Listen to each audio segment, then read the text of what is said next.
그 왕위를 이을 자가 압제자를 그 나라의 아름다운 곳으로 두루 다니게 할 것이나 그는 분노함이나 싸움이 없이 몇 날이 못되어 망할 것이요 또 그의 왕위를 이을 자는 한 비천한 사람이라 나라의 영광을 그에게 주지 아니할 것이나 그가 평안한 때를 타서 속임수로 그 나라를 얻을 것이며 넘치는 물 같은 군대가 그에게 넘침으로 말미암아 패할 것이요 동맹한 왕도 그렇게 될 것이며 그와 약전 후에 그는 거짓을 행하여 올라올 것이요 소수의 백성을 가지고 세력을 얻을 것이며 그가 평안한 때에 그 지방의 가장 기름진 곳에 들어와서 그의 조상들과 조상들의 조상에 행하지 못하던 것을 행할 것이요 그는 노력하고 탈취한 재물을 물에게 흩어주며 계략을 세워 얼마 동안 산성들을 칠 것인데 때가 이르기까지 그리하리라. 그가 그의 힘을 떨치며 용기를 다하여 큰 군대를 거느리고 남방 왕을 칠 것이요 남방 왕도 심히 크고 강한 군대를 거느리고 맞아 싸울 것이나 능히 당하지 못하리니 이는 그들이 계략을 세워 그를 침이니라. 그의 음식을 먹는 자들이 그를 멸하리니 그의 군대가 흩어질 것이요 많은 사람이 엎드려져 죽으리라. 이 두 왕이 마음에 서로 해하고자 하여 한밥상에 앉았을 때 거짓말을 할 것이라. 일이 형통하지 못하리니 이는 아직 때가 이르지 아니하였으므로 그 일이 이루어지지 아니할 것임이니라. 북방왕은 많은 재물을 가지고 본국으로 돌아가리니 그는 마음으로 거룩한 언약을 거스르며 자기 마음대로 행하고 본토로 돌아갈 것이며 작정된 기한에 그가 다시 나와서 남방에 이를 것이나 이번이 그 전번만 못하리니 이는 기뜸의 배들이 이르러 그를 칠 것임이라. 그가 낙심하고 돌아가면서 맺은 거룩한 언약에 분노하였고 자기 땅에 돌아가서는 맺은 거룩한 언약을 배반하는 자들을 살필 것이며 군대는 그의 편에 서서 성소 곧 견고한 곳을 더럽히며 매일 드리는 제사를 피하며 멸망하게 하는 가증한 것을 세울 것이며 그가 또 언약을 배반하고 악행하는 자를 속임수로 타락시킬 것이나 오직 자기 하나님을 아는 백성은 강하여 용맹을 떨치리라. 백성 중에 지혜로운 자들이 많은 사람을 가르칠 것이나 그들이 칼날과 불꽃과 사로잡힘과 약탈을 당하여 여러 날 동안 몰락하리라. 그들이 몰락할 때 도움을 조금 얻을 것이나 많은 사람들이 속임수로 그들과 결합할 것이며 또 그들 중 지혜로운 자 몇 사람이 몰락하여 무리 중에서 연단을 받아 정결하게 되며 희게 되어 마지막 때까지 이르게 하리니 이는 아직 정한 기한이 남았음이라. 아멘. 할렐루야. 영상으로 예배를 드리는 성도님들을 주님의 이름으로 축복합니다. 요 며칠 살핀 다니엘서에서 천사는 알렉산드로스 대왕이 죽은 직후부터 고대 근동의 정치적 상황이 어떻게 될 것인가에 대해 다니엘에게 예언했습니다. 그리고 바로 이 부분에서 주역을 감당하는 인물이 셀레우코스 왕조의 안티오쿠스 4세입니다. 다니엘서는 이때까지 안티오쿠스 4세를 가리켜서 작은 뿔과 교만하게 떠드는 사람 혹은 사기성이 짙고 겉모술수가 능한 자로 묘사했습니다. 또한 외경이나 위경은 그를 죄의 뿌리, 교만하고 악한 사람으로 묘사합니다. 오늘 본문 말씀은 어떻게 표현하죠? 21절에서 이 안티오쿠스 4세를 비천한 사람, 속임수로 왕이 된 자격이 없는 사람으로 이야기합니다. 왜냐하면 그가 정당한 절차로 왕이 된 것이 아니라 조카를 독살하고 그 자리를 차지했기 때문입니다. 이렇게 해서 안티오쿠스 4세의 시리아 통치가 본격적으로 시작되는 것이죠. 먼저 22절에서 24절의 말씀은 안티오쿠스 4세의 통치 방식이 얼마나 악하고 비열했는지를 보여줍니다. 22절에서 말하는 넘치는 물 같은 군대는 당시 이집트 왕의 군대를 가리킵니다. 이집트 왕은 팔레스타인과 페니키아를 되찾기 위해 동맹군, 즉 예루살렘 대제사장 오니아스와 함께 안티오쿠스를 상대로 전쟁을 일으키지만 패하게 됩니다. 전쟁에서 패한 이집트 왕은 포로로 끌려가고 안티오쿠스는 그를 도왔던 대제사장 오니아스를 살해하고 자신에게 엄청난 뇌물을 바친 야손을 대제사장 자리에 임명합니다.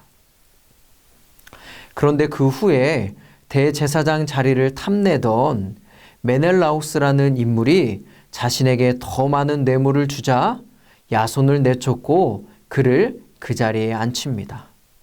문제는 메넬라우스는 대제사장직을 할 만한 혈통이 아니었습니다. 이때까지는 대제사장직을 이어받을 수 있는 혈통이 그 일을 감당했는데 메넬라우스에서 그 맥이 끊어졌습니다. 왜요? 안티오쿠스가 뇌물에 눈이 멀어 혈통에도 없는 메넬라오스를 대제사장직에 앉혀버렸기 때문이죠. 이스라엘 백성들과 하나님을 연결시켜주는 거룩하고 중요한 일을 감당하는 이 제사장 직분을 뇌물로 결정해버리는 악한 왕이 바로 안티오쿠스였습니다. 또한 그는 주변 나라와 거짓으로 동맹을 맺어 안심시키고 방심한 틈을 타 평안할 때 침략하여 땅을 빼앗고 굴복시켰습니다. 그리고 세금과 탈취한 재물을 자기가 다스리던 백성들의 마음을 얻기 위해 그들이 숭배하던 신들의 신전들에 많은 기부를 하였습니다. 여러분 어떻습니까? 참으로 비열하고 악한 왕이었지요. 그런데 그는 힘도 막강하였습니다. 앞서 이야기했듯이 군대를 이끌고 이집트를 침략했을 때 이집트 왕도 심히 크고 강한 군대를 거느리고 맞서 싸웠으나 안티오쿠스를 당해낼 수가 없었습니다. 28절에서 말하기를 북방왕은 많은 재물을 가지고 본국으로 돌아가리니 그는 마음으로 거룩한 언약을 거스르며 자기 마음대로 행하고 본토로 돌아갈 것이며, 자기 마음대로 행하는 자, 그가 바로 안티오쿠스 왕이었습니다. 강한 힘을 가지고 있었고 거칠 것이 없었으며 악하고 비열했던 왕. 안티오쿠스는 이제 눈을 돌려 하나님의 백성 이스라엘을 핍박하고 박해하기 시작합니다. 31절에서 32절에 하반절까지 읽어보면 다음과 같습니다. 군대는 그의 편에 서서 성소 곧 견고한 곳을 더럽히며 매일 드리는 제사를 폐하며 멸망하게 하는 가증한 것을 세울 것이며, 그가 또 언약을 배반하고 악행하는 자를 속임수로 타락시킬 것이나. 박해가 시작되자 많은 사람들은 안티오쿠스가 어떤 사람인가를 알게 되었습니다. 그의 무자비한 폭력을 피할 방법이 없어서 많은 사람이 죽어갔습니다. 예루살렘에 마치 평화를 위해 사람을 보낸 것처럼 이렇게 사람들을 속였지만 안식일에 갑자기 돌변해 수많은 사람을 죽이고 성을 약탈했습니다. 예루살렘 성벽을 허물고 다윗 성 안에 있는 성체를 파괴하였습니다. 그리고 자기 나라의 우호적인 사람들은 상을 주는 반면 그렇지 않은 사람들은 잔인하게 죽였습니다. 또한 대대적인 종교 박해를 시작하며 이스라엘 내 모든 예배를 중단시켰습니다. 할례를 행하거나 성경을 소지하거나 제물을 드리거나 절기를 지키다가 발견되는 사람들은 모두 처형당했습니다. 심지어는 이스라엘 백성들에게 자기 종교를 강요하기 위해 곳곳에 제단을 세우고 더불어 예루살렘 성전에 우상을 세워 돼지를 비롯한 부정한 짐승들을 제물로 바치게 하였습니다. 정말 말로 다 할 수 없는 박해와 핍박으로 이스라엘 백성들을 죽음으로 내몰았습니다. 그래서 이 안티오쿠스 왕을 성경에서는 종말에 나타날 적그리스도를 예표하는 인물로 이야기합니다. 사랑하는 성도님들, 만약 저와 여러분들이 당시의 이스라엘 백성들이라면 이 엄청난 고난 앞에 여러분들은 어떻게 하시겠습니까?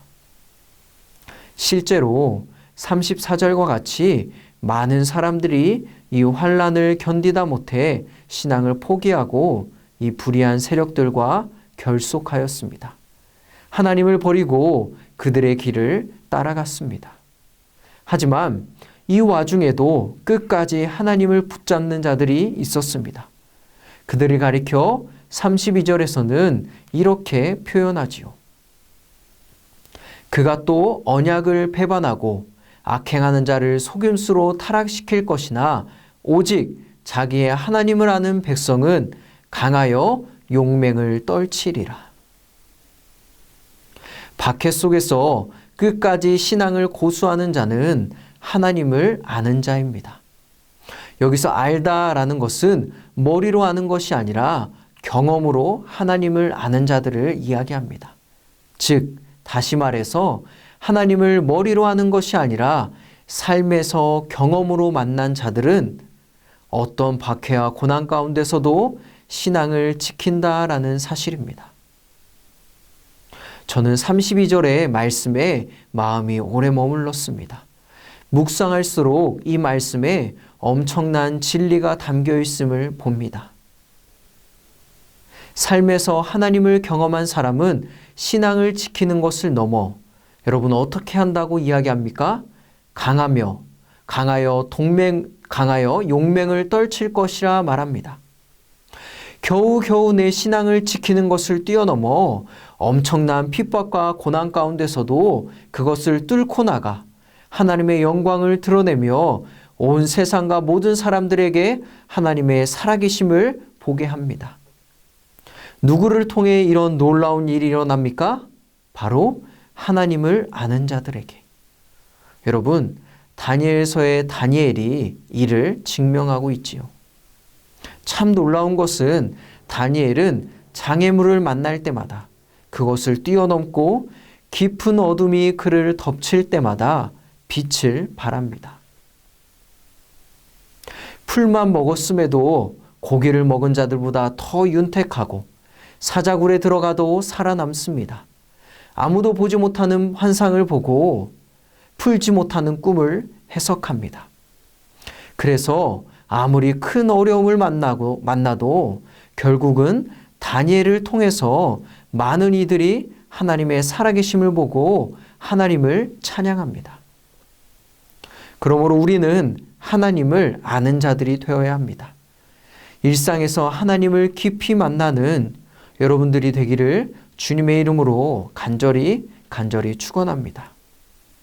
또한 33절에서는 지혜로운 자들이 등장하지요. 이 지혜로운 자들은 눈앞에 벌어지는 일들을 하나님의 말씀으로 해석해서 견디는 자들이었습니다. 즉 이들은 안티오쿠스의 만행이 오래가지는 않을 것이라고 확신하였습니다.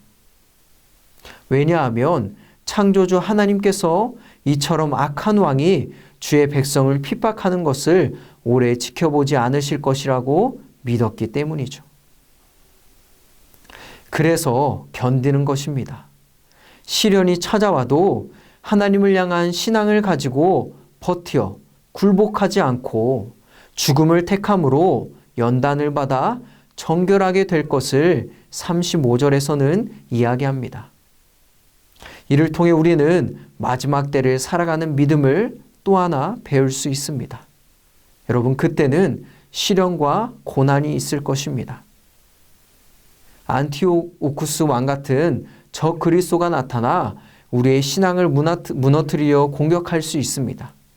이때 우리는 하나님의 말씀으로 세상을 진단하고 말씀을 붙잡고 싸워 나가야 합니다. 어려움에 굴복하지 않고 지혜자들처럼 맞서야 합니다. 더불어 아무리 어렵고 힘든 상황이라고 해도 말씀이신 예수님을 믿고 그 부활의 능력으로 말미암아 영적 전쟁 가운데 승리하는 우리가 되기를 소망합니다. 또한 지금은 마지막 때입니다.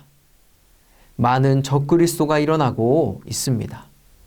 활개를 치는 적그리스도에게 넘어가지 않고 오히려 강하여 용맹스럽게 뚫고 나가기 위해서는 하나님을 아는 자가 되어야 합니다. 아브라함의 하나님, 이삭의 하나님, 야곱의 하나님이 바로 나의 하나님이 되어야 합니다. 그 하나님을 온전히 경험했을 때 우리는 최후 승리를 얻을 수 있습니다. 오늘도 말씀이신 예수님과 하나님을 아는 지혜로 영광의 승리를 쟁취하는 하루가 되기를 주님의 이름으로 간절히 축원합니다. 우리 함께 이 시간에 기도하기 원합니다. 첫 번째, 말씀으로 세상을 진단하고 말씀이신 예수님과 함께 승리하게 하소서. 하나님을 더욱 깊이 경험하여 고난과 시련 가운데서도 용맹스러운 주의 군사가 되게 하소서. 두 번째, 코로나19 어려운 가운데 선교사님들을 지켜주시고 우리의 일상을 회복시켜 주옵소서. 우리 함께 이 시간에 간절히 기도하도록 하겠습니다.